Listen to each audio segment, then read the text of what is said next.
أعوذ بالله من الشيطان الرجيم.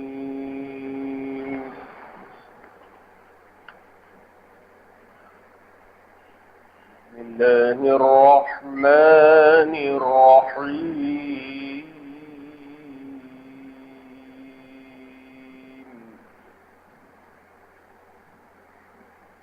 أولئك لهم رزق معلوم فواكه وهم مكرمون.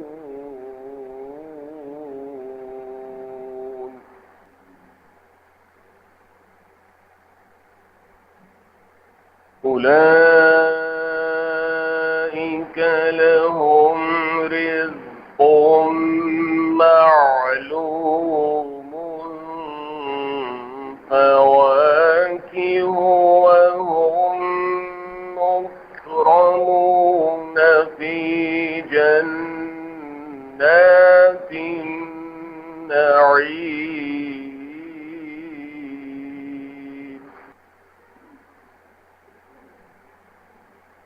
على سرر متقابلين يطاف عليهم بكأس من معين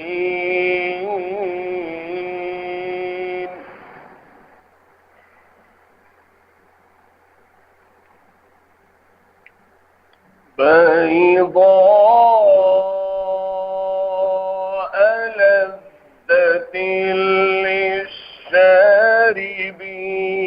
لا فيها غول ولا هم عنها ينزفون.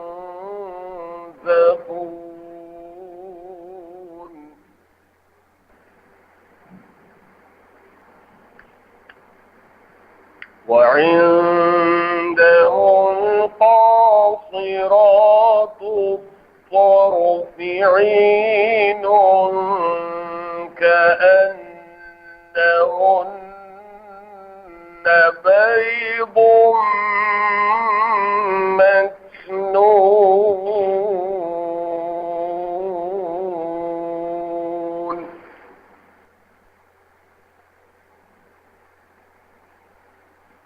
فأقبل بعضهم على بعض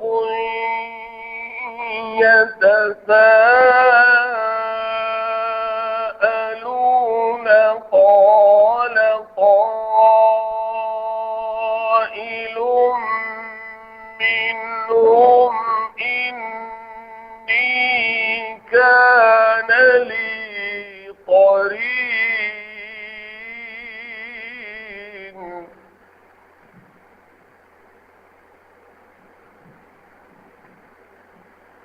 يقول أئنك لمن المصدقين أئذا متنا وكنا ترابا وعظاما أئنا لمدينون.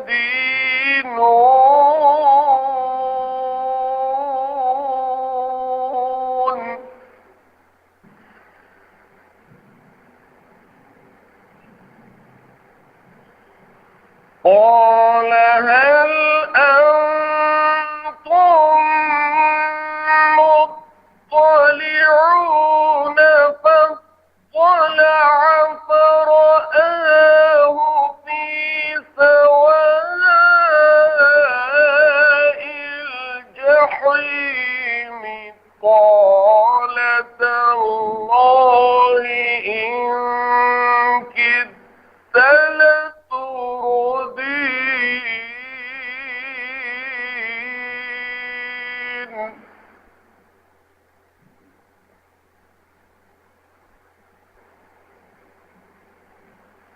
ولولا نعمة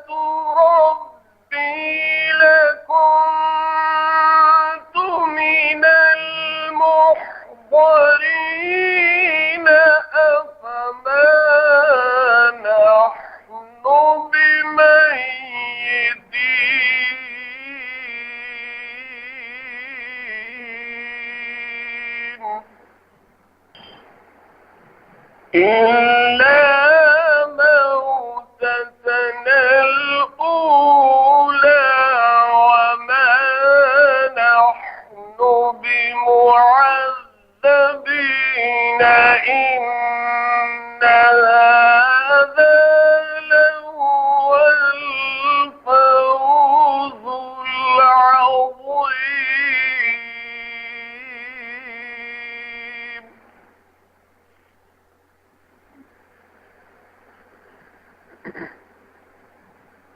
لمثل هذا فليعمل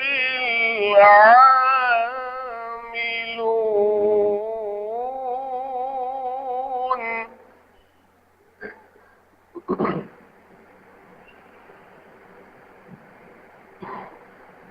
إن هذا لهو الفوز العظيم. لمثل هذا فليعمل العاملون.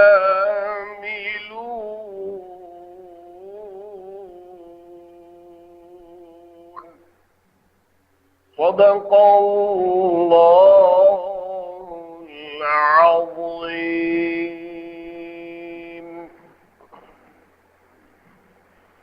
23 پارے میں سورہ صافات کی آیات 42 سے 61 تک پڑھی گئی. ترجمہ ہے، وہ لوگ جو ہیں ان کے واسطے رزق ہے مقرر، میوے اور ان کی عزت ہے، نعمت کے باغوں میں تختوں پر ایک دوسرے کے سامنے لوگ لیے پھرتے ہیں، ان کے پاس پیالے شراب کے اور صاف سفید رنگ والے مزہ دینے والے پینے والوں کو، نہ اس میں سر پھرتا ہے اور نہ وہ اس کو پی کر بہکیں گے. اور ان کے پاس ہیں عورتیں نیچی نگاہ رکھنے والیاں، بڑی آنکھوں والیاں، گویا وہ انڈے ہیں چھپے دھرے. پھر منہ کیا ایک نے دوسرے کی طرف، لگے پوچھنے. بولا ایک بولنے والا ان میں میرا تھا ایک ساتھی، کہا کرتا تھا کیا تو یقین کرتا ہے کہ کیا جب ہم مر گئے اور ہو گئے مٹی اور ہڈیاں کیا ہم کو جزا ملے گی؟ کہنے لگا بھلا تم جھانک کر دیکھو. پھر جھانکا تو اس کو دیکھا بیچوں بیچ دوزخ کے. بولا قسم اللہ کی تو مجھ کو ڈالنے لگا تھا گڑھے میں، اور نہ اگر ہوتا میرے رب کا فضل تو میں بھی ہوتا انہی میں جو پکڑے ہوئے آئے. کیا اب ہم کو مرنا نہیں مگر جو پہلی بار مر چکے، اور ہم کو تکلیف نہیں پہنچے گی. بے شک یہی ہے بڑی مراد ملنی. ایسی چیزوں کے واسطے چاہیے محنت کریں محنت کرنے والے. ان اللہ کے مقبول بندوں کے واسطے ایسی غذائیں ہیں جن کا حال دوسری صورتوں میں معلوم ہو چکا ہے، یعنی میوے جن کا ملنا سورہ یاسین میں، آیت لہم فیہا فاکہۃ میں، اور جن کی صفات سورہ واقعہ میں آیت وفاکہۃ کثیرۃ لا مقطوعۃ ولا ممنوعہ میں اس کے قبل نازل ہو چکی ہیں. کیونکہ یاسین اور واقعہ سورہ صافات سے نزول میں مقدم ہے، اور وہ لوگ بڑی عزت سے آرام کے باغوں میں تختوں پر آمنے سامنے بیٹھے ہوں گے، اور ان کے پاس ایسا جام شراب لایا جائے گا، یعنی غلمان لائیں گے جو بہتی ہوئی شراب سے بھرا ہوا ہوگا. اس سے شراب کی کثرت اور لطافت معلوم ہوئی، اور دیکھنے میں سفید ہوگی، اور پینے والوں کو لذیذ معلوم ہوگی، اور نہ اس میں درد سر ہوگا جیسے دنیا کی شراب میں ہوتا ہے جس کو خمار کہتے ہیں، اور نہ اس سے عقل میں فطور آئے گا. اور ان کے پاس نیچی نگاہ والی بڑی بڑی آنکھوں والی حوریں ہوں گی جن کی رنگت ایسی صاف ہوگی کہ گویا بیضے ہیں جو پروں کے نیچے چھپے ہوئے ہیں، کہ گرد و غبار اور داغ وغیرہ سے بالکل محفوظ ہوتے ہیں. تشبیہ یہ محض صفائی کے لیے ہے. پھر جب سب لوگ ایک جلسے میں جمع ہوں گے تو ایک دوسرے کی طرف متوجہ ہو کر بات چیت کریں گے. اس بات چیت کے دوران میں ان اہل جنت میں سے ایک کہنے والا اس مجلس میں سے کہے گا کہ دنیا میں میرا ایک ملاقاتی تھا، وہ مجھ سے بطور تعجب کہا کرتا تھا کیا تو بعث کے معتقدین میں سے ہے؟ کیا جب ہم مر جائیں گے اور مٹی اور ہڈیاں ہو جائیں گے تو کیا ہم دوبارہ زندہ کیے جائیں گے اور زندہ کر کے جزا و سزا دیے جائیں گے؟ یعنی وہ آخرت کا منکر تھا، اس لیے ضرور وہ دوزخ میں گیا ہوگا. حق تعالیٰ کا ارشاد ہوگا کہ اے اہل جنت، کیا تم جھانک کر اس کو دیکھنا چاہتے ہو؟ اگر چاہو تو تم کو اجازت ہے۔ تو وہ شخص جس نے قصہ بیان کیا تھا جھانکے گا تو اس کو وسط جہنم میں پڑا ہوا دیکھے گا۔ اس کو وہاں دیکھ کر اس سے کہے گا کہ خدا کی قسم تو مجھ کو تباہ ہی کرنے کو تھا، یعنی مجھ کو بھی منکر آخرت بنانے کی کوشش کیا کرتا تھا، اور اگر میرے رب کا مجھ پر فضل نہ ہوتا کہ مجھ کو اس نے صحیح عقیدے پر قائم رکھا تو میں بھی تیری طرح محفوظ لوگوں میں ہوتا۔ اور اس کے بعد جنتی اہل مجلس سے کہے گا کہ کیا ہم بجز پہلی بار مر چکنے کے دنیا میں مر چکے ہیں، اب نہیں مریں گے اور ہم کو عذاب ہوگا؟ یہ ساری باتیں اس جوش مسرت میں کہی جائیں گی کہ اللہ تعالیٰ نے سب کو آفات اور کلفتوں سے بچا لیا اور ہمیشہ کے لیے بے فکر کر دیا۔ آگے حق تعالیٰ کا ارشاد ہے کہ جنت کی جتنی جسمانی اور روحانی نعمتیں اوپر بیان کی گئی ہیں یہ بے شک بڑی کامیابی ہے۔ ایسی ہی کامیابی حاصل کرنے کے لیے عمل کرنے والوں کو عمل کرنا چاہیے، یعنی ایمان لانا اور اطاعت کرنا چاہیے۔ سورہ صافات کی ان آیات سے پہلے گزشتہ اتوار کو جو آیات ہمارے سامنے آئی تھیں ان میں اہل جہنم کا نقشہ کھینچا گیا تھا کہ کس طرح سے ان کو جہنم میں ڈالا جائے گا اور وہ اپنے کیے پر کس طرح سے پچھتائیں گے اور افسوس کریں گے۔ ان کو کس طرح سے ہانک کر اللہ کے حضور جمع کیا جائے گا اور ہر گناہ گار کو اس کے ان گناہوں کے کرنے والوں کے گروپ میں شامل کیا جائے گا، یعنی کہ جیسے بتایا گیا کہ ہر قسم کے گناہ گاروں کو ایک ایک گروپ میں الگ الگ جمع کیا جائے گا، ان کے گروہ ہوں گے اور ان سب کو جو ہے جمع کر کے ان کے گناہوں کے مناسب جہنم میں ان کو ٹھکانہ دیا جائے گا۔ پھر اس کے بعد ان کو بڑی بے دردی کے ساتھ جہنم کے راستے پر ڈالا جائے گا۔ پھر وہ جہنم کے جب قریب آ جائیں گے تو درمیان میں ان کو روک کر پوچھا جائے گا کہ تم اللہ کو چھوڑ کر جن کی عبادت کیا کرتے تھے وہ سب کہاں ہیں؟ تو ان کے جو معبود ہوں گے وہ بھی اس وقت حاضر کیے جائیں گے، وہ بھی اور جن کی یہ عبادت کرتے تھے وہ بھی آپس میں ایک دوسرے سے بیزارگی کا اظہار کریں گے۔ کوئی کسی کی مدد وہاں نہیں کر سکے گا اور اس کے بعد سب کو ایک ساتھ جمع کر کے جہنم میں ڈال دیا جائے گا۔ اس کے بعد جو آیتیں آج پڑھی گئیں ان میں اہل جنت کا تذکرہ ہے کہ جنت میں جب لوگ جمع ہو جائیں گے تو وہاں ان کو بہترین رزق دیا جائے گا اور ان کے رزق میں ہر قسم کا رزق ان کو ملے گا، لیکن یہاں پر خاص طور سے میووں کا ذکر ہے۔ اولئک لہم رزق معلوم، خاص قسم کے میوے ان کو دیے جائیں گے۔ فواکہ وہم مکرمون، ان کو میوے بھی ملیں گے اور ان کو بڑی عزت کی روزی ملے گی، بڑا ان کا وہاں پر پرتپاک استقبال کیا جائے گا۔ پھر اس کے اندر اس کے علاوہ بھی کئی باغ ہوں گے، بڑی نعمتیں ہوں گی، تخت ہوں گے جس کے اوپر یہ تکیہ لگائے آمنے سامنے بیٹھے ہوں گے۔ ان کے پینے کے لیے وہاں شراب سپلائی کی جائے گی۔ شراب کا مطلب دنیا میں تو خاص قسم کی اس شراب کو کہا جاتا ہے جس کو پی کر انسان بہک جاتا ہے، نشہ جس سے آتا ہے، اور ایسی شراب دنیا میں تو حرام کر دی گئی، لیکن جنت میں بھی شراب ملے گی اور جنت کی شراب دنیا کی شراب کی طرح نہیں ہوگی۔ وہاں جب شراب پی جائے گی تو انسان کے دل و دماغ بے قابو نہیں ہوں گے، مدہوش نہیں ہو جائے گا آدمی، بلکہ وہاں پر جو شراب پی جائے گی اس سے ان کی خوبصورتی میں اضافہ ہوگا، نعمتوں میں اضافہ ہوگا، اللہ کا قرب ان کو مزید سے مزید حاصل ہوتا چلا جائے گا۔ اسی لیے یہاں پر فرمایا کہ جب وہ آپس میں تکیہ لگائے بیٹھے ہوں گے، شراب کے دور چلیں گے اور ان کو چھوٹے چھوٹے بچے جن کو غلمان کہتے ہیں وہ چھلکتے ہوئے جام میں شراب لا کر پیش کریں گے۔ چھلکتے ہوئے جام کا مطلب یہ ہے کہ شراب کی سپلائی میں کوئی لمٹ نہیں ہوگی، ان لمیٹڈ سپلائی دی جائے گی، جتنا چاہے ڈالو اور پیتے چلے جاؤ، یہاں تک کہ جو جام ہوں گے وہ بھر کر بہنے لگیں گے۔ یہ تو جنت کا معاملہ ہی ہے کہ وہاں کسی قسم کی کوئی روک ٹوک نہیں ہوگی۔ وہاں اسٹاک کبھی ختم نہیں ہوگا، کبھی لو سپلائی کا بورڈ نہیں لگے گا، وہاں پر کوئی چیز مانگی جائے اور جواب یہ مل جائے کہ نہیں بھائی فی الحال یہ آؤٹ آف اسٹاک ہے، بعد میں آئے گا انتظار کیجیے، ایسا کوئی معاملہ جنت میں پیش نہیں آئے گا، بلکہ ہمیشہ ہر چیز جتنی چاہے وہاں جنتیوں کو ملے گی۔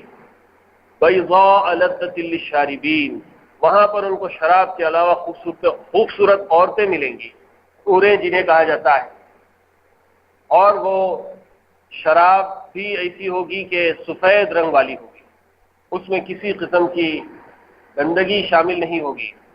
فیہا غول ولا هم عنہا ینزفون، نہ اس میں سر پھرے گا اور نہ اس کو پی کر وہ بہکیں گے۔ وعندہم قاصرات الطرف عین، اس شراب کے علاوہ نیچی نگاہ رکھنے والی اور بڑی آنکھوں والی حوریں ان کو دی جائیں گی۔ کأنہن بیض مکنون، اور جن حوروں کی خوبصورتی اور صفائی کا یہ حال ہوگا کہ وہ سفید انڈے کے مانند ہوں گی۔ جس طرح پرندے کا انڈا بالکل سفید ہوتا ہے اور پرندہ اس کو اپنے گھونسلے میں چھپا کر رکھتا ہے، اپنے پروں میں بند کر کے رکھتا ہے، کسی کو نظر نہیں آنے دیتا، بالکل اسی طرح سے یہ تو ایک خاص قسم کی تشبیہ ہے، اس سے بھی کہیں زیادہ حفاظت کے ساتھ وہ عورتیں جنت والی ہوں گی۔ فَأَقْبَلَ بَعْضُهُمْ عَلَى بَعْضٍ يَتَسَاءَلُونَ، پھر وہاں کا ایک خاص قسم کا منظر ہے، ایک سین ہے جو جنت کا یہاں پر کریٹ کیا گیا ہے۔ اس سین کو اس طرح سے اللہ تعالیٰ نے بیان کیا ہے کہ جنتی جنت میں آ جائیں گے، پھل کھائیں گے، شراب پیئیں گے، خوبصورت عورتیں ہوں گی، تکیے ہوں گے اور تخت ہوں گے، آمنے سامنے بیٹھے گفتگو کر رہے ہوں گے، شراب کے دور چل رہے ہوں گے، پھر ایک دوسرے کی طرف رخ کر کے گفتگو کریں گے، بات چیت کریں گے، اور ان بات چیت کے دوران میں جنتی آپس میں اپنے ان ساتھیوں کو یاد کریں گے جو دنیا میں ان کے ساتھ رہا کرتے تھے، اپنے دوستوں کو، رشتہ داروں کو، ہم عمر لڑکوں کو، ہم عمر لوگوں کو۔ جیسے دنیا میں ہر آدمی کا ایک سرکل ہوتا ہے، نوجوانوں کے سرکل ہوتے ہیں، بوڑھوں کے بھی سرکل ہوتے ہیں، آپس میں بیٹھتے ہیں مل جل کے، ادھر ادھر کی باتیں ہوتی ہے، ہنسی مذاق ہوتا ہے، اپنی اچھی بری باتیں سنی جاتی ہیں، احوال ایک دوسرے کے دریافت کیے جاتے ہیں۔ ایسے ہی جنت میں جنتیوں کا ایک سرکل بن جائے گا، بیٹھک ہوگی، شاندار بیٹھک ہوگی، اور اپنے دنیا کے ان ساتھیوں کو وہ لوگ یاد کریں گے۔ جیسے دنیا میں بھی پرانی یادیں لوگوں کو آتی ہیں، کوئی بچہ بڑا ہو کے کالج میں چلے گیا تو اسکول کے ساتھیوں کو یاد کرتا ہے، پھر نوکری اور ملازمت میں چلا گیا تو اسکول اور کالج کے ساتھیوں کو یاد کرتا ہے، پھر کوئی آدمی بوڑھا ہو گیا تو اپنے بچپن اور جوانی کے ساتھیوں کو یاد کرتا ہے، اور پھر اور بوڑھا ہو گیا تو پھر اپنی ملازمت کے لوگوں اور ساتھیوں کو یاد کرتا ہے، ایک مقام چھوڑ کر دوسرے مقام کو منتقل ہو گیا ہے تو پرانے مقام کے ساتھیوں کو یاد کرتا ہے۔ ایسے ہی جنتی لوگ اپنے دنیا کے ساتھیوں کو یاد کریں گے اور اس کے بعد ایک آپس میں کہیں گے کہ اپنا ایک پرانا فلاں ساتھی تھا، وہ جنت میں تو یہاں کہیں نظر نہیں آ رہا ہے، اور جنت میں نظر نہیں آ رہا ہے تو بیچارہ ہو سکتا ہے کہ دوزخ میں چلا گیا ہوگا۔ اسی منظر کو یہاں پر اللہ تعالیٰ نے بیان کیا ہے۔ فَأَقْبَلَ بَعْضُهُمْ عَلَى بَعْضٍ يَتَسَاءَلُونَ، پھر منہ کیا ایک نے دوسرے کی طرف اور پوچھنے لگا، قَالَ قَائِلٌ مِّنْهُمْ إِنِّي كَانَ لِي قَرِينٌ، بولنے والے نے بولا کہ میرا ایک ساتھی تھا، يَقُولُ أَإِنَّكَ لَمِنَ الْمُصَدِّقِينَ، وہ مجھ کو کہا کرتا تھا کہ تو کیا ایمان لے کے آیا ہے، آخرت پہ یقین رکھتا ہے، بھلا ہم مر جائیں گے، مٹی ہو جائیں گے، ہڈیاں ہو جائیں گی، اس کے بعد کیسے زندہ کیے جائیں گے، تیری تو عقل ماری گئی ہے، تو بے وقوف ہے، اور تو جو ہے آخرت پر یقین کرتا ہے۔ اَإِذَا مِتْنَا وَكُنَّا تُرَابًا وَعِظَامًا أَإِنَّا لَمَدِينُونَ، کیا ہم مر گئے، مٹی ہو گئے، ہڈیاں ہو گئیں، ہم کو پھر سے جزا ملے گی؟ قَالَ هَلْ أَنْتُمْ مُطَّلِعُونَ، پھر اللہ تعالیٰ اس جنتی کو جو اپنے اس ساتھی کو یاد کر رہا ہے اس کو فرمائیں گے، کیا تو اپنے اس ساتھی کو دیکھنا چاہتا ہے جو تجھے تانے دیا کرتا تھا، تجھے ایمان لانے اور نیک عمل کرنے، اللہ اللہ کرنے کی وجہ سے بیوقوف سمجھتا تھا، اپنے اس ساتھی کا انجام دیکھنا چاہتا ہے؟ قَالَ هَلْ أَنْتُمْ مُطَّلِعُونَ، کیا تو جھانک کر دیکھے گا کہ تیرا ساتھی کہاں ہے؟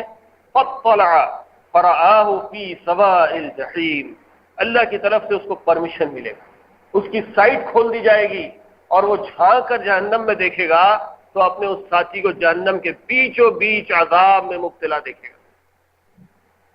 فاطلع فرآہ فی سواء الجحیم، جیسے وہ جھانکے گا جہنم کے اندر تو اللہ تعالیٰ اس کو دکھائیں گے کہ اس کا وہ ساتھی جہنم کے بیچوں بیچ ہے۔ قال تاللہ ان کدت لتردین، جیسے ہی اپنے اس ساتھی کو دیکھے گا کہے گا کہ بھائی اگر میں تیری بات سن لیتا تو میں بھی اسی طرح عذاب میں مبتلا ہو گیا، بڑا اچھا ہوا کہ بھائی میں تیری بات کو نہیں مانا۔ ولولا نعمت ربی لکنت من المحضرین، اور اگر نہ ہوتا میرے رب کا فضل، اللہ نے مجھے ہدایت دی، نیک توفیق دی، ایمان سے مجھ کو سرفراز کیا، جس کے نتیجے میں اللہ کے اس عذاب سے بچ گیا، اور اگر میں اللہ کے فضل کا مستحق نہ ہوا ہوتا، اللہ کا مجھ پر فضل نہ ہوا ہوتا تو تیری طرح میں بھی جہنم میں آج پکڑا ہوا لایا جاتا۔ افما نحن بمیتین، پھر اس کے بعد وہ خوش ہو جائے گا اور کہے گا کہ دنیا میں تو یہ حال تھا کہ ہم کو ہمیشہ موت کا ڈر لگا رہتا کہ اب مر جائیں گے، اب مر جائیں گے، اب مر جائیں گے، اور پھر مرنے کے بعد ہمارا کیا انجام ہوگا اس کا ایک ڈر، ایک خوف ہمارے اوپر طاری ہوتا تھا۔ لیکن اب جب کہ ہم عذاب سے بچا لیے گئے، ہمارے نافرمان ساتھی جہنم میں ڈال دیے گئے، ہم جنت کی نعمتوں کے اندر مزے کر رہے ہیں، کیا ہم کو پھر کبھی موت آئے گی اب دوبارہ؟ افما نحن بمیتین، کیا ہم پھر سے مر جائیں گے؟ الا موتتنا الاولی وما نحن بمعذبین، پھر وہی کہے گا کہ پہلی بار جو موت آ چکی ہے وہی موت آخری موت تھی، اس کے بعد ہم اب مرنے والے بھی نہیں ہیں۔ وما نحن بمعذبین، اور جب مریں گے نہیں تو اب عذاب بھی ہم کو کبھی نہیں ہوگا، اب جنت میں ہمیشہ رہیں گے۔ ان ھذا لہو الفوز العظیم، یہی ہے مراد، یہی ہے کامیابی، یہی ہے سکسیس، یہی ہے نتیجہ جس کو ہم حاصل کرنا چاہتے تھے، اور یہ سب سے بڑی کامیابی ہے۔ لمثل ھذا، ایسی ہی چیزوں کے لیے لوگوں کو چاہیے، فلیعمل العاملون، جو ہارڈ ورک کرنا چاہتے ہیں، جو محنت کرنا چاہتے ہیں، جو کامیابی حاصل کرنا چاہتے ہیں، جو اپنا برائٹ فیوچر بنانا چاہتے ہیں، ان کو چاہیے کہ آخرت کی کامیابی کو حاصل کرے، آخرت کے فیوچر کی تیاری کرے۔ وہاں جو شخص کامیاب ہو گیا وہ ہمیشہ کے لیے کامیاب ہے۔ اسی لیے اللہ تعالیٰ نے یہاں پر حکم دیا فَلْيَعْمَلِ الْعَامِلُونَ، محنت کرنے والوں کو چاہیے کہ وہ آخرت کے لیے محنت کریں۔ ان آیات کی تفسیر اس طرح سے، اہل دوزخ کے حالات بیان کرنے کے بعد اب ان آیات میں اہل جنت کے احوال کا تذکرہ کیا گیا ہے۔ یہ تذکرہ دو حصوں پر مشتمل ہے۔ ابتدائی 10 آیتوں میں عام اہل جنت کو جو عیش و آرام حاصل ہوگا اس کا بیان ہے، اور اس کے بعد کی آیات میں خاص جنتی کا عبرت آموز واقعہ بیان کیا گیا ہے۔ ابتدائی 10 آیتوں میں چند باتیں قابل غور ہیں۔ اولئک لہم رزق معلوم، اس کا لفظی ترجمہ تو ہے انہی لوگوں کے لیے ایسا رزق ہے جس کا حال معلوم ہے۔ مفسرین نے اس کے مختلف مطلب بیان کیے۔ بعض حضرات کا کہنا یہ ہے کہ اس سے جنت کی جزاؤں کی ان تفصیلی صفات کی طرف اشارہ ہے جو مختلف صورتوں میں بیان کی گئی ہے۔ چنانچہ خلاصہ تفسیر میں حکیم الامت حضرت تھانوی رحمۃ اللہ علیہ نے اسی تفسیر کو اختیار فرمایا ہے۔ بعض حضرات نے فرمایا کہ رزق معلوم سے مراد یہ ہے کہ اس کے اوقات متعین اور معلوم ہے، یعنی وہ صبح و شام پابندی کے ساتھ عطا کیا جائے گا، جیسا کہ دوسری آیت میں غدوا وعشیہ، صبح و شام کے الفاظ صراحتاً آئے۔ ایک تیسری تفسیر اس طرح سے ہے کہ رزق معلوم کا مطلب یہ ہے کہ وہ یقینی اور دائمی رزق ہوگا، دنیا کی طرح نہیں کہ کوئی شخص یقین کے ساتھ نہیں بتا سکتا کہ کل مجھے کیا اور کتنا رزق ملنے والا ہے، اور نہ کسی کو یہ معلوم ہے کہ جتنا رزق مجھے حاصل ہے وہ کب تک میرے پاس رہے گا۔ ہر انسان کو ہر وقت یہ دھڑکا لگا ہوا ہے کہ جو نعمتیں مجھے اس وقت حاصل ہیں وہ شاید کل میرے پاس نہ رہیں۔ جنت میں یہ خطرہ نہیں ہوگا، بلکہ وہاں کا رزق یقینی ہوگا اور دائمی بھی ہوگا۔ یقینی رزق کا مطلب یہ ہے کہ کنفرم رہے گا، کسی قسم کا ڈاؤٹ نہیں رہے گا۔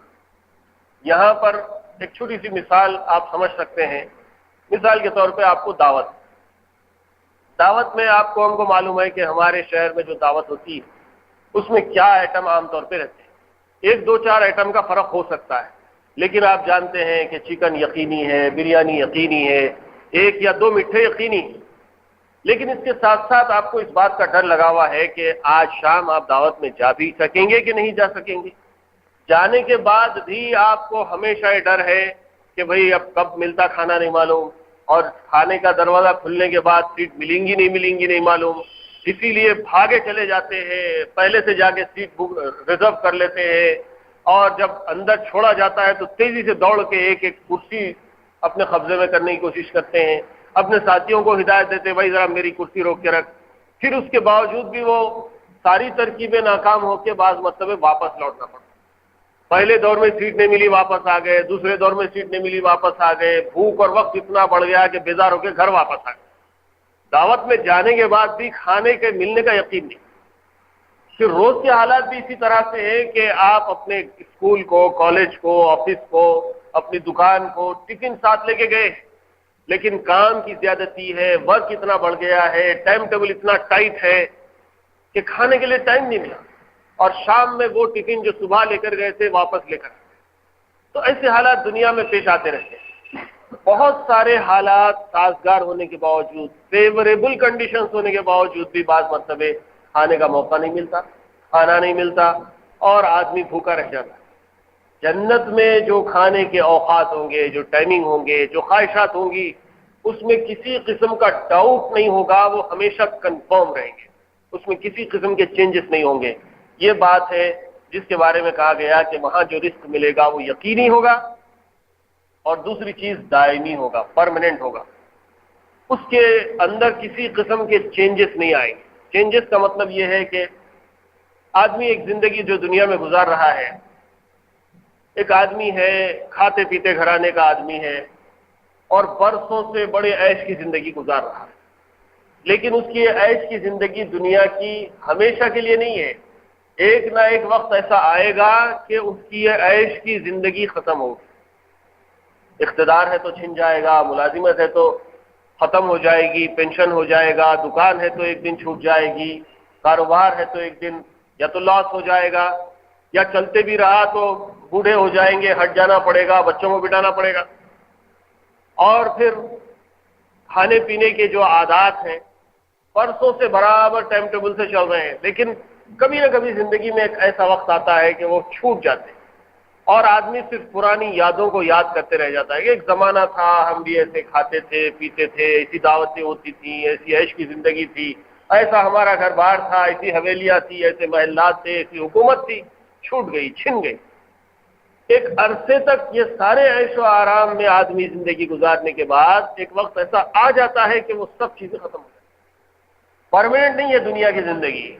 ہم دیکھتے ہیں کہ اللہ تعالیٰ نے لوگوں کو بڑے بڑے اقتدار سے نوازا، حکومتیں دی گئیں، بادشاہتیں دی گئیں، 50 سال تک کے لوگوں نے حکومت کی، لیکن اس کے بعد حکومتیں ختم ہو گئی، حویلیاں ختم ہو گئیں، نوکر چاکر چھین لیے گئے، اور جائیدادیں دوسروں کو منتقل ہو گئیں، اور کوئی ان کا نام لینے والا بھی باقی نہیں رہا۔ جو آثار رہ جاتے ہیں پرانے، وہ چند دن، چند 100 سال تک رہ سکتے ہیں، اس کے بعد اس کو بھی مٹا کے رکھ دیا جاتا ہے۔ یہ حالات دنیا میں ہوتے رہتے ہیں، جنت میں ایسا کوئی معاملہ نہیں۔ ایک مرتبہ ایک نعمت دنیا جنت کی مل جائے گی تو وہ ہمیشہ اس کے پاس رہے گی، وہ نعمت کبھی نہیں چھیننے پائے گی۔ جو باغات جنت میں ہیں وہ ہمیشہ اس کے ہی ہیں، ہزاروں لاکھوں کروڑوں سال ہو جائیں گے لیکن وہ باغات اسی کے رہیں گے، نہ اس کو بیچنے کی نوبت آئے گی، نہ پیسوں کی ضرورت پڑی تو کسی کو دے دیا، کسی کو بیچ دیا، کسی کو دوسرے کو وارث بنا دیا، ایسی کوئی صورت نہیں ہوگی۔ تو وہاں کی نعمتیں یقینی کنفرم ہوں گی، دائمی ہوں گی، پرماننٹ ہوں گی۔ فواکہ، اس لفظ کے ذریعے قرآن نے جنت کے رزق کو خود جنت کے رزق کی خود تفسیر فرما دی کہ وہ رزق میووں پر مشتمل ہوگا۔ فواکہ، فاکہۃن کی جمع ہے، اور عربی میں فاکہہ ہر اس چیز کو کہتے ہیں جو بھوک کی ضرورت رفع کرنے کے لیے نہیں بلکہ لذت حاصل کرنے کے لیے کھائی جاتی ہے۔ اردو میں اس کا ترجمہ میوہ اسی لیے کر دیا جاتا ہے کہ میوہ بھی لذت حاصل کرنے کے لیے کھایا جاتا ہے، ورنہ حقیقتاً فاکہۃن کا مفہوم میوے کے مفہوم سے زیادہ عام ہے۔ امام راضی نے اسی فواکہ کی لفظ سے یہ نقطہ نکالا ہے کہ جنت میں جتنی غذائیں دی جائیں گی وہ سب لذت بخشنے کے لیے دی جائیں گی، بھوک کی حاجت رفع کرنے کے لیے نہیں، اس لیے کہ جنت میں انسان کو حاجت کسی چیز کی نہیں ہوگی، وہاں اپنی زندگی برقرار رکھنے یا حفظان صحت کے لیے بھی کسی غذا کی ضرورت نہیں ہوگی۔ خواہشات ہوں گی، اس خواہش کے پورا کرنے سے لذت حاصل ہوگی، اور جنت کی تمام نعمتوں کا مقصد لذت ادا کرنا ہے۔ بڑی خاص بات بتائی گئی۔ دنیا میں ہم کھانے کے لیے بعض مرتبہ مجبور ہو جاتے ہیں، بھوک ہے، پیٹ میں جم کے بھوک لگی ہے تو کھانا ضروری ہے، اور صحت باقی رکھنے کے لیے کھانا ضروری ہے، بیمار ہو گیا ہے تو اس بیماری کے اندر کون سی غذا لینا کون سی نہیں لینا ڈاکٹر حکیم آپ کو پابند کر دیا ہے کہ یہ کھاؤ یہ مت کھاؤ، اسی اعتبار سے چلنا ہے۔ جنت کی نعمتوں میں ایک بڑی نعمت یہ ہوگی کہ وہاں کسی قسم کی مجبوری نہیں ہوگی۔ بھوک ایک مجبوری ہے، رفع حاجت ایک مجبوری ہے، کھانے کے بعد پیشاب پخانہ نہیں آئے گا، بلغم تھوک پسینہ نہیں آئے گا، بلکہ وہاں پر جو آدمی کھائے گا وہ ہضم ہو کے اس کے جسم کا ایک حصہ بن جائے گا اور اس کو بھوک بھی نہیں لگے گی۔ بھوک نہ لگنے کے نتیجے میں وہاں کسی قسم کے اناج کے کھانے کی ضرورت نہیں پڑے گی، جوں کھانا ہے، چاول کھانا ہے، روٹی کھانا ہے۔ یہ اور بات ہے کہ آپ لذت حاصل کرنے کے لیے مزے مزے کی چیزیں طلب کیجئے، سب مل جائے گا، لیکن بھوک کے نتیجے میں کھانے کی نوبت پیش نہیں آئے گی۔ اسی لیے یہاں پر لفظ میوہ فاکہۃ استعمال کیا گیا، اور فاکہۃ عام طور پر اس لیے استعمال کیے جاتے ہیں کہ آدمی مزہ حاصل کرے، اس کے رنگ سے مزہ آئے، اس کی خوشبو سے مزہ آئے، اس کو زبان پر رکھنے سے مزہ آئے۔ پھل جو کھاتے ہیں یا مزے کی چیز جو آدمی کھاتا ہے وہ بھوک مٹانے کے لیے نہیں کھاتا، لذت حاصل کرنے کے لیے کھاتا ہے۔ اسی لیے جنت ایسا مقام ہے جہاں صرف لذتیں حاصل کی جاتی ہیں، وہاں بھوک مٹانے کی ضرورت پیش نہیں آتی۔ وَهُمْ مُكْرَمُونَ کہہ کر بتا دیا گیا کہ اہل جنت کو رزق پورے اعزاز و اکرام کے ساتھ کیا جائے گا، کیونکہ اعزاز و اکرام نہ ہو تو لذیذ سے لذیذ غذا بھی بے حلاوت ہو جاتی ہے۔ اسی سے یہ بھی معلوم ہوا کہ مہمان کا حق صرف کھانا کھلانے سے پورا نہیں ہوتا، بلکہ اس کا اعزاز و اکرام بھی اس کے حقوق میں داخل ہے۔ ایک فقیر کو بھی کھانا دیتے ہیں، کیا اس کو بلا کے اچھی کرسی پہ بٹھاتے ہیں؟ کیا اس کو آئیے بیٹھیے تشریف رکھیے، یہ گو تکیہ ہے، یہ تخت ہے، یہ مسند ہے، یہ مہاراجہ چیر ہے، اس پہ بیٹھیے؟ نہیں، جو بریانی گھر میں بنی ہے وہی بریانی فقیر کو بھی دی جا رہی ہے، مہمانوں کو بھی دی جا رہی ہے، لیکن مہمانوں کے لیے عزت کے ساتھ بیٹھنے کا اہتمام ہے، عزت کے ساتھ کھانے کا اہتمام ہے۔ اور کوئی خاص گیسٹ ہے، چیف گیسٹ ہے، تو اس کی بہت خاص سیٹ مقرر کی گئی اور اس کے عزت اور مقام کے اعتبار سے اس کو اونچائی پہ، اسٹیج پہ، خاص سیٹ کے اوپر بٹھایا جا رہا ہے۔ سب لوگوں کو کھانے کے لیے ہال میں بلایا جا رہا ہے اور چیف گیسٹ کے لیے کھانا وہیں آ رہا ہے جہاں انہیں بیٹھا ہوا ہے۔ یہ عزت ہے، اور جنتیوں کو ایسی ہی اعلیٰ سے اعلیٰ عزت سے اللہ تعالیٰ نوازے۔ صرف کھانا لو کھاؤ، کھا لے کے چلے جاؤ، ہاتھ دھو لو پلیٹ میں، اس میں ہاتھ دھو لو، کٹورے میں پانی پی لو، چمبو میں پانی پی لو، تو غذا اس کو بھی ملی، فقیر کو بھی غذا ملی لیکن عزت نہیں ملی، اور مہمان کو غذا بھی ملی، عزت بھی ملی۔ جنتی اللہ کا مہمان ہے، اسی لیے جنتی کو غذا بھی دی جائے گی، وَهُمْ مُكْرَمُونَ اور ان کا اکرام بھی کیا جائے گا، عزت بھی دی جائے گی۔ عَلَى سُرُرٍ مُتَقَابِلِينَ یہ اہل جنت کے مجلس کا نقشہ ہے کہ وہ تختوں پر آمنے سامنے بیٹھے ہوں گے، کسی کی طرف پشت نہیں ہوگی۔ اس کی عملی صورت کیا ہوگی، اس کا صحیح علم تو اللہ تعالیٰ ہی کو ہے۔ بعض حضرات نے فرمایا کہ مجلس کا دائرہ اتنا وسیع ہوگا کہ کسی کو کسی کی طرف پشت کرنے کی ضرورت نہ ہوگی، اور اللہ تعالیٰ اہل جنت کو اسی قوت بینائی، سماعت اور گویائی عطا فرمائے گا کہ وہ دور بیٹھے ہوئے لوگوں سے بڑے اکرام کے ساتھ باتیں کر سکیں گے۔ یہاں پر بھی علی سرور متقابلین میں جو نقشہ بیان کیا گیا ہے، آمنے سامنے ہوں گے، کوئی کسی کے پیچھے نہیں ہوگا۔ اب یہاں بیٹھے ہوئے ہیں، آپ کی پیٹھ آپ کی طرف ہے، آپ کی پیٹھ آپ کی طرف ہے، خیر یہ تو ایک مجلس ہے، اس میں ہو سکتا ہے، لیکن کوئی خاص میٹنگ ہے، پورے وی آئی پیز ہیں، پورے ڈگنیٹریز ہیں، پورے گیسٹ ہیں، تو سب کو ایک جیسی سیٹ فراہم کرنا ہے، سب کو ایک ہی جیسا سٹنگ ارینجمنٹ دینا ہے۔ تو اسی صورت میں کیا ہوتا ہے، سب کو ایک دوسرے سے بات کرنا ہے۔ آپ دیکھتے ہوں گے کہ راؤنڈ ٹیبل ارینج کیا جاتا ہے، راؤنڈ ٹیبل کانفرنس، یا آپ کسی بڑے آفس میں یا کسی خاص مقام پہ دیکھیں گے ایک کانفرنس ہال ہوتا ہے۔ کانفرنس ہال میں سٹنگ ارینجمنٹ ایسا ہوتا ہے کہ ڈسکس کرنے والے تمام پرسنالٹیز کے لیے جو سٹنگ ارینجمنٹ ہوتا ہے، کوئی کسی کے پیچھے نہیں بیٹھتا۔ ایک بڑا ٹیبل ہوتا ہے، راؤنڈ بنا ہوا ہوتا ہے، ہر ایک کے سامنے مائک لگا ہوا ہوتا ہے، جس کو بھی جو بولنا ہے اپنے مائک کا بٹن پریس کرتا ہے، اس سے بات کرتا ہے تو سب سنتے ہیں، اور سب کو آواز برابر برابر کی ہوتی ہے۔ ساؤنڈ سسٹم ایسا ہوتا ہے کہ جس میں مائک ہے اسی میں اسپیکر بھی ہے، آپ یہاں سے بول رہے ہیں، بولنے والے کی آواز بھی آپ کو اسی میں آتے رہتی ہے، اوپر سے ادھر سے نہیں آتی آواز۔ وہ ایک خاص سسٹم ہوتا ہے جو کانفرنس ہال میں لگایا جاتا ہے۔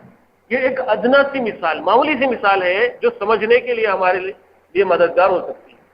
جنت میں بھی جنتیوں کا ڈسکس کرنے کا، کانفرنس کرنے کا، مل جل کر بیٹھنے کا جو سیٹنگ ارینجمنٹ ہوگا، ان کے لیے جو ساؤنڈ سسٹم ہوگا وہ ایسا ہی ہوگا، لیکن وہاں ساؤنڈ سسٹم وغیرہ کے لیے کسی اکوپمنٹ کی ضرورت نہیں پڑی۔ یہاں پر ہم کو اکوپمنٹ کی ضرورت پڑتی، کوئی الیکٹرانک آلات ہونا چاہیے، چاہے وہ وائرلیس کیوں نہ ہو، لیکن کچھ نہ کچھ اکوپمنٹ کی ضرورت ہے۔ وہاں کسی اکوپمنٹ کی ضرورت نہیں ہے، وہاں ماحول خود ایسا ہوگا کہ ہر چیز آٹومیٹک آپ کو سنائی دے، اور لوگ آمنے سامنے بیٹھے ہوں گے، تختوں پر بیٹھے ہوں گے، بات چیت کر رہے ہوں گے۔ ہزاروں جنتی بھی ہوں گے تو اتنا بڑا راؤنڈ سیٹنگ ارینجمنٹ ہوگا، راؤنڈ ٹیبل کی طرح سے، کہ کسی کی پیٹھ کسی کی طرف نہیں ہوگی، سب آمنے سامنے منہ در منہ فیس ٹو فیس بیٹھے ہوں گے اور باتیں کر رہے ہوں گے۔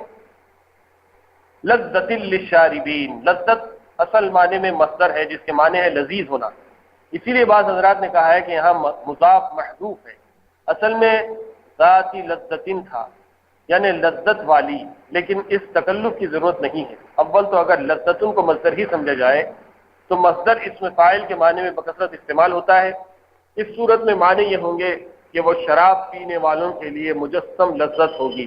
اس کے علاوہ لذتن کا صیغہ صفت لذیذ کے علاوہ لذن میں بھی آتا ہے، ہو سکتا ہے کہ یہاں لذتن اسی لذن کا مؤنث ہو، اس صورت میں معنی ہوں گے کہ پینے والوں کے لیے لذیذ۔ یہ تو سیٹنگ ارینجمنٹ کا نقشہ ہوا، اس کے بعد پینے کی جو چیز ہوگی، شراب ہوگی یا جو بھی ڈرنکس ہوں گے، جیسے کہ یہاں پر مختلف قسم کے ڈرنکس ہیں، سافٹ ڈرنکس ہیں، عام آدمی جو شراب نہیں پیتا وہ سافٹ ڈرنک سے کام چلاتا ہے، تو وہاں پر ہر ڈرنک سافٹ ڈرنک ہی ہوگی، کیونکہ ہارڈ ڈرنک کا اس لیے وہاں تصور نہیں ہے کہ وہ شراب جو جنتیوں کو پلائی جائے گی وہ نشہ آور نہیں، تو سافٹ ڈرنک ہی صحیح لیکن پینے والوں کے لیے بڑی لذیذ ہوگی۔ یہاں پر بھی پینے کے لیے صرف شراب ہی نہیں ہے بلکہ پھلوں کے جوس ہیں، کئی قسم کے جوسز ہیں، اب تو بھرمار ہے جوسز کی جس کا شمار کرنا کاؤنٹ کرنا ممکن نہیں، اتنی چیزیں مارکیٹ میں اویلیبل ہیں کہ ہزاروں کے آئٹم کی لسٹ بن سکتی ہے۔ جنت تو بہرحال جنت ہے اور دنیا میں اس کا کوئی مقابلہ نہیں کیا جا سکتا، تو وہاں پر کئی چیزیں ہوں گی جس سے لوگ لذت حاصل کریں، ٹیسٹ حاصل کرنے کے لیے اور اپنے دماغ کو سکون حاصل کرنے کے لیے، مزہ حاصل کرنے کے لیے پیئیں گے۔ لا فیہا غول، غول کے معنی کسی نے درد سر بیان کیے ہیں، کسی نے پیٹ کا درد، کسی نے بدبو اور گندگی، اور کسی نے عقل کا بہک جانا بیان کیا ہے۔ در حقیقت لفظ غول ان سبھی معنوں میں استعمال ہوتا ہے۔ حافظ ابن جدید فرماتے ہیں کہ یہاں غول آفت کے معنی میں ہے، اور مطلب یہ ہے کہ جنت کی شراب میں ایسی کوئی آفت نہیں ہوگی جیسی دنیا کی شرابوں میں پائی جاتی ہے، نہ درد سر ہوگا، نہ درد شکم ہوگا، نہ بدبو کا ابکارا ہوگا، نہ عقل کا بہک جانا ہوگا۔ اور یہاں پر بھی دنیا میں امیر آدمی بھی شراب پیتے ہیں، غریب آدمی بھی شراب پیتے ہیں، اور شراب کے نتیجے میں عقل کام نہیں کرتی، نشہ آ جاتا ہے، گالی گلوچ بکنے لگتا ہے، بہت پی لینے کے نتیجے میں خیا کرنے لگ جاتا ہے، غلاظت کے اندر لٹڑ جاتا ہے۔ پھر اگر یہ سب نہ بھی ہو تو شراب پی کے بہت سارے لوگ زہر کی وجہ سے مر بھی جاتے ہیں، ایسے کئی واقعات یہاں ہوتے ہیں۔ ایسی کوئی بات جنت کی شراب میں نہیں، اسی لیے اللہ تعالیٰ نے لفظ لا غول فرمایا، اور غول کا لفظ جیسے کہ آپ نے سماعت کیا یہ سارے کنڈیشنز کو فلفل کرتا ہے۔ قاصرات الطرف، یہ جنت کی حوروں کی صفت ہے کہ وہ نگاہیں نیچی رکھنے والی ہوں، مطلب یہ ہے کہ جن شوہروں کے ساتھ ان کا ازدواجی رشتہ اللہ تعالیٰ نے قائم کر دیا وہ ان کے علاوہ کسی بھی مرد کو آنکھ اٹھا کر نہیں دیکھیں گی۔ علامہ ابن جوزی نے نقل کیا ہے کہ عورتیں اپنے شوہروں سے کہیں گی میرے پروردگار کے عزت کی قسم، جنت میں مجھے تم سے بہتر کوئی نظر نہیں آتا، جس اللہ نے مجھے تمہاری بیوی اور تمہیں میرا شوہر بنایا تمام تعریفیں اسی کی ہے۔ یہ وہاں کی حوروں کی صفات ہے۔ نگاہیں نیچی رکھنے والی کا ایک اور مطلب علامہ ابن جوزی نے یہ بھی لکھا ہے کہ وہ اپنے شوہروں کی نگاہیں نیچی رکھیں گی، یعنی وہ خود اتنی خوبصورت اور وفا شیار ہوں گی کہ ان کے شوہروں کو کسی اور کی طرف نظر اٹھانے کی خواہش ہی نہ ہوگی، یعنی دونوں طرف سے عورتیں بھی کسی کی طرف نظر اٹھا کے نہیں دیکھیں گی، اور ان کی خوبصورتی، فرما برداری اور وفا شیاری کے نتیجے میں شوہر بھی اپنی حور، اپنی بیوی کے علاوہ دوسری عورت کی طرف نظر اٹھا کے نہیں دیکھے گا۔ کأنہن بیض مکنون، اس آیت میں جنت کی حوروں کو چھپے ہوئے انڈوں سے تشبیہ دی گئی۔ اہل عرب کے یہاں یہ تشبیہ مشہور و معروف تھی، جو انڈا پروں میں چھپا ہوا ہو اس پر بیرونی گرد و غبار کا اثر نہیں پہنچتا، اس لیے وہ نہایت صاف ستھرا ہوتا ہے۔ اس کے علاوہ زردی مائل سفید ہوتا ہے، جو اہل عرب کے یہاں عورتوں کے لیے دلکش ترین رنگ شمار ہوتا تھا، اس لیے اس سے تشبیہ دی گئی۔ بعض حضرات مفسرین نے فرمایا کہ یہاں انڈوں سے تشبیہ نہیں ہے، بلکہ انڈوں کی اس جھلی سے ہے جو چھلکے کے اندر پوشیدہ ہوتی ہے، اور مطلب یہ ہے کہ وہ عورتیں اس جھلی کی طرح وہ نازک اور گداز ہوں گی۔ ایک جنتی اور اس کا کافر ملاقاتی۔ ابتدائی 10 آیتوں میں اہل جنت کے عمومی حالات بیان کرنے کے بعد ایک جنتی کا خاص طور پر تذکرہ کیا گیا کہ وہ جنت کی مجلس میں پہنچنے کے بعد اپنے ایک کافر دوست کو یاد کرے گا جو دنیا میں آخرت کا منکر تھا، اور پھر اللہ تعالیٰ کی اجازت سے اسے جہنم کے اندر جھانک کر اس سے باتیں کرنے کا موقع دیا جائے گا۔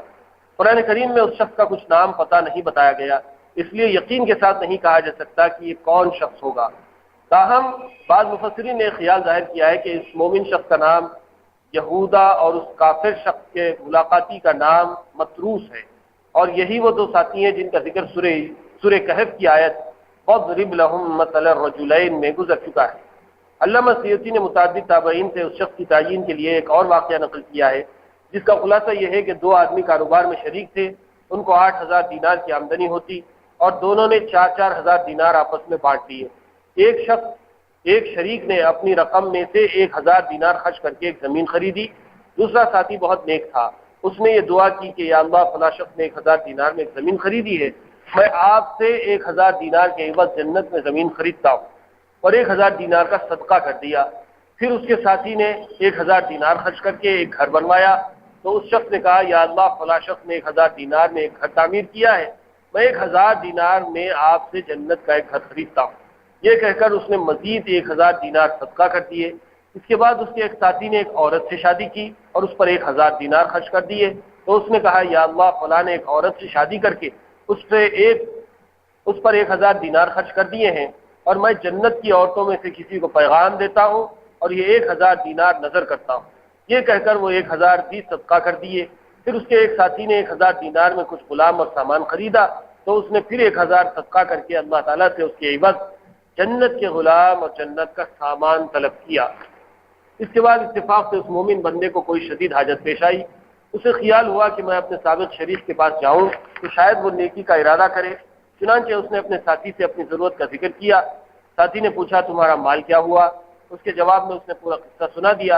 اس پر اس نے حیران ہو کر کہا کیا واقعی تم اس بات کو سچا سمجھتے ہو کہ ہم جب مر کر خاک ہو جائیں گے تو ہمیں دوسری زندگی ملے گی اور وہاں ہم کو ہمارے اعمال کا بدلہ دیا جائے گا؟ جاؤ میں تمہیں کچھ نہیں دوں گا۔ اس کے بعد وہ دونوں کا انتقال ہو گیا۔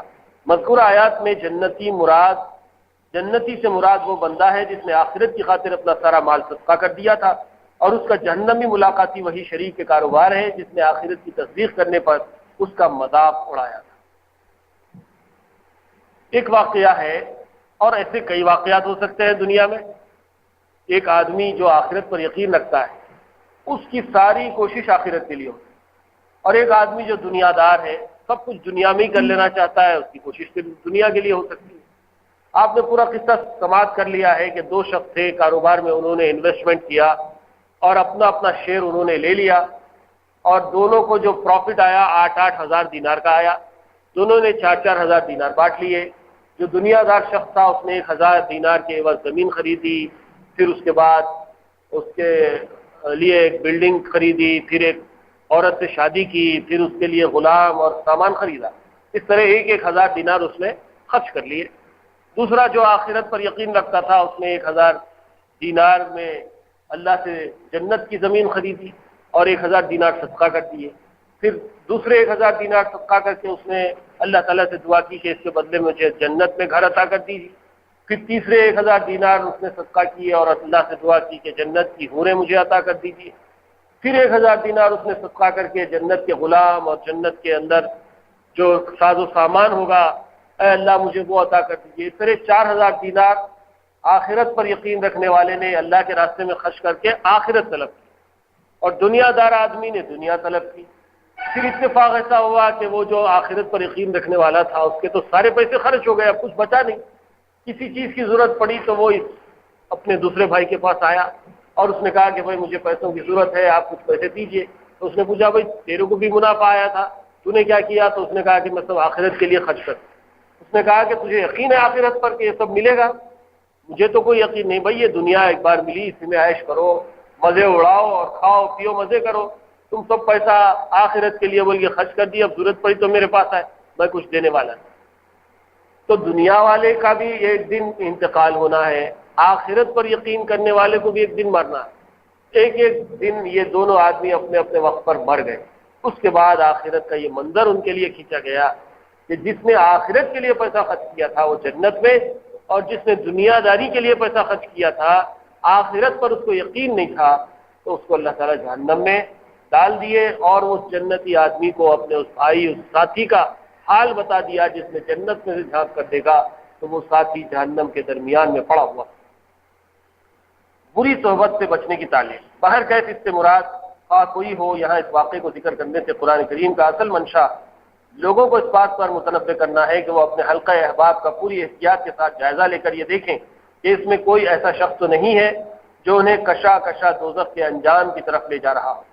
بری صحبت سے جو تباہی آ سکتی ہے اس کا صحیح اندازہ آخرت ہی میں ہوگا، اور اس وقت اس تباہی سے بچنے کا کوئی راستہ نہ ہوگا۔ اس لیے دنیا ہی میں دوستیاں تعلقات بہت دیکھ بھال کر قائم کرنا چاہیے۔ یہ بڑی خاص نصیحت ہے، اور ماشاءاللہ یہاں سب نوجوان بچے بیٹھے ہوئے ہیں، اپنے دوستوں کو بناتے وقت اس بات کا اہتمام کرنا کہ نیک اچھے صالح لوگوں سے دوستی کرنا، اور یہ دوستی خاص طور سے نوجوانی کی عمر کی دوستی آخرت تک چلتی ہے۔ آدمی اسی کو دوست بناتا ہے جیسی اس کی اپنی فطرت ہوتی ہے۔ نیک بچہ نیک بچوں کے ساتھ ہی جاتا ہے، اور جس کی فطرت میں برائی ہوتی ہے وہ بروں کو اپنا ساتھی اور دوست بنا لیتا ہے۔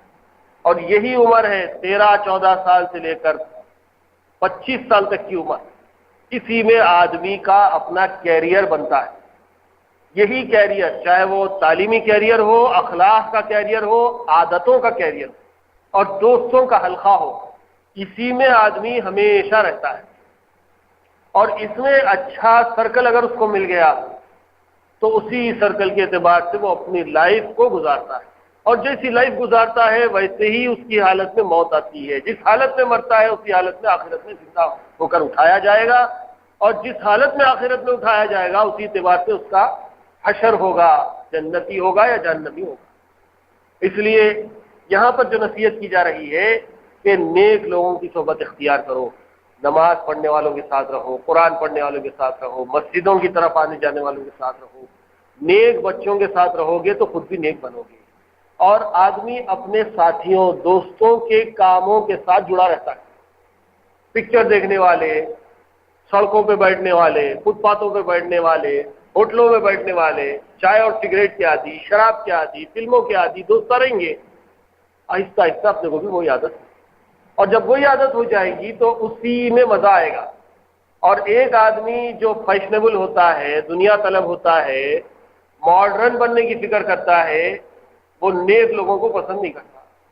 جو بچے مسجدوں کو جاتے ہیں، جماعتوں میں جاتے ہیں، دین کے کام میں جڑے ہوئے ہوتے ہیں، ان کو وہ ساتھیاں تانا دیتے ہیں، وہ جا رہا دے وہ پاک نمازی انڈے چور، ارے کیا ہے یہ عمر میں داڑھی چھوڑ لیا، ارے بڑا نماز پڑھنے والا ہے تو بڑا جنت میں جانے والا ہے، ارے چھوڑ میاں دنیا میں دیکھ کیسے مزے ہیں، دیکھو فلمیں دیکھو، ہیروئنوں کو دیکھو، ناچو گاؤ مزے کرو عیش کرو، یہ کیا ہے جب دیکھو موڈی لٹکائے ہوئے ٹوپی پہن لے کے مسجد کو چلے جاتے۔ یہ صورتحال ان بچوں کے ساتھ پیش آتی رہتی ہے جو مسجدوں کو جانے والے ہیں، نیکی کی طرف مائل ہیں، ان کے ساتھیاں ان کو ٹیز کرتے رہتے، کامنٹس پاس کرتے رہتے ان کے اوپر، اور ان کو اس راستے سے ہٹانے کی کوشش کرتے رہتے۔ یہاں پر یہی تعلیم دی جا رہی ہے کہ دیکھو دنیا میں تو تمہارے ساتھیاں تم کو نیکی کے راستے سے ہٹانے کی کوشش کریں گے، تم کو برا بھلا بولیں گے، مذاق اڑائیں گے، تمہاری انسلٹ کریں گے، ریمارکس پاس کریں گے، کامنٹس پاس کریں گے، اور تم ماڈرن بن کے رہو گے تو تمہارے ساتھیاں ماڈرن ساتھیاں تم کو بہت انکریج کریں گے اور بولے گا کیا اسمارٹ دکھ رہا، کیا اپ ٹو ڈیٹ دکھ رہا، تو فلاں ہیرو کے ایسا دکھ رہا، ایسا دکھ رہا، ویسا دکھ رہا، یہ باتیں کریں گے۔ لیکن یہ راستہ جہنم کا راستہ ہے جس پر تمہارے ماڈرن ساتھیاں بلا رہے ہیں، اور وہ راستہ جنت کا راستہ ہے جس پر تمہارے دیندار ساتھیاں بلا رہے ہیں۔ تو بچوں کو، نوجوانوں کو اور سبھی لوگوں کو اس بات کی تعلیم دی جا رہی ہے کہ نیک لوگوں کا راستہ اختیار کرو، تو یہ فانی دنیا تو ایک دن فنا ہو جائے گی، ختم ہو جائے گی، آخرت جو ہمیشہ باقی رہنے والی ہے، جس کی کوئی لمٹ نہیں ہے، ان لمیٹڈ لائف ہے آخرت کی، اور وہاں کبھی موت آنے والی نہیں ہے۔ تو وہاں پر انسان کو پتہ چلے گا کہ نیک لوگوں کی صحبت کا انجام کیا ہوتا ہے اور برے لوگوں کی صحبت کا انجام کیا ہوتا ہے۔ اس ساتھی نے جب اپنے اس ساتھی کو جہنم میں دیکھ لیا تو اللہ کا شکر ادا کرنے لگا اور اس نے کہا کہ کیا ہم کو پھر سے موت آئے گی؟ پھر اسی نے کہا کہ اب ہم کو کوئی موت آنے والی الا موتتنا الاولی، پہلی بار جو ہم مر چکے اب دوبارہ مرنے والے نہیں ہیں۔ جب مرنے والے نہیں ہیں تو جہنم میں جانے کا ہمارا سوال ہی نہیں ہے، اب ہمیشہ جنت میں رہیں۔ یہاں جس شخص کا واقعہ ذکر کیا گیا وہ ایک ایسے کافر ساتھی کو دیکھنے کے لیے جہنم میں جھانکنے لگا، اس کے بارے میں آگے یہ مذکور ہے کہ وہ جنت کی نعمتوں کو حاصل کر کے فرط مسرت سے کہے گا کیا اب ہم کبھی نہیں مریں گے؟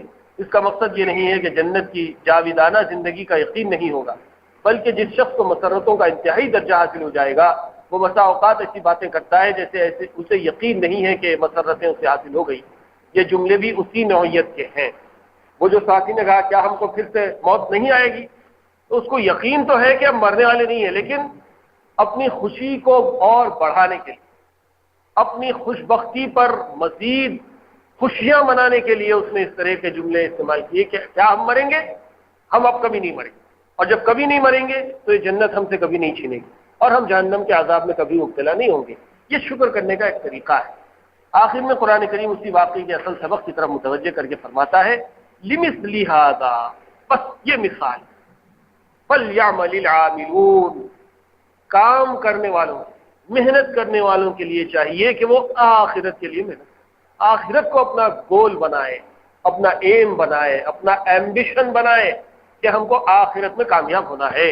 جب یہ ایمبیشن بن جائے گا، آپ سے کوئی پوچھے آپ کا ایمبیشن کیا ہے تو بچے مختلف جواب دیتے ہیں، ڈاکٹر بنیں گے، انجینئر بنیں گے، بزنس مین بنیں گے، ایڈوکیٹ بنیں گے، ایجوکیٹر بنیں گے، یہ بنیں گے، وہ بنیں گے۔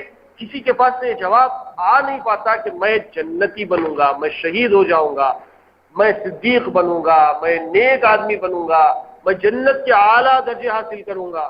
دنیا کے تو سارے عہدے، پوسٹ اور کمپٹیٹیو ایگزامینیشن اور پروفیشن سب بچوں کو یاد ہے، لیکن آخرت کے بارے میں کسی کو یاد نہیں۔ قرآن یہی سکھاتا ہے کہ دنیا میں کتنا ہی بڑا عہدہ کیوں نہ حاصل کر لیا جائے، سب فنا ہو کر رہ جائے گا۔ آخرت دائمی ہے، پرماننٹ ہے، کنفرم ہے، یقینی ہے، کوئی ڈاؤٹ اس کے اندر نہیں ہے۔ اس لیے انسان کو چاہیے کہ لِمِثْلِ هَذَا، اسی طرح سے انسان کو چاہیے اسی مثال کو سامنے رکھ کر فَلْيَعْمَلِ الْعَامِلُونَ، کام کرنا ہے، ہارڈ ورک کرنا ہے تو اسی کام کے لیے ہارڈ ورک کیا جائے۔ اللہ تعالیٰ سے دعا ہے کہ اللہ تعالیٰ ہم سب کو قرآن مجید سے پڑھنے، سمجھنے، عمل کرنے کی توفیق عنایت فرمائے۔ وآخر دعوانا الحمد للہ رب العالمین، الحمد للہ رب العالمین، اللهم صل على سيدنا محمد وعلى آل سيدنا محمد وبارك وسلم۔ ربنا ظلمنا أنفسنا وإن لم تغفر لنا وترحمنا لنكونن من الخاسرين۔ ربنا آتنا في الدنيا حسنة وفي الآخرة حسنة وقنا عذاب النار۔ ربنا اغفر لي ولوالدي وللمؤمنين يوم يقوم الحساب۔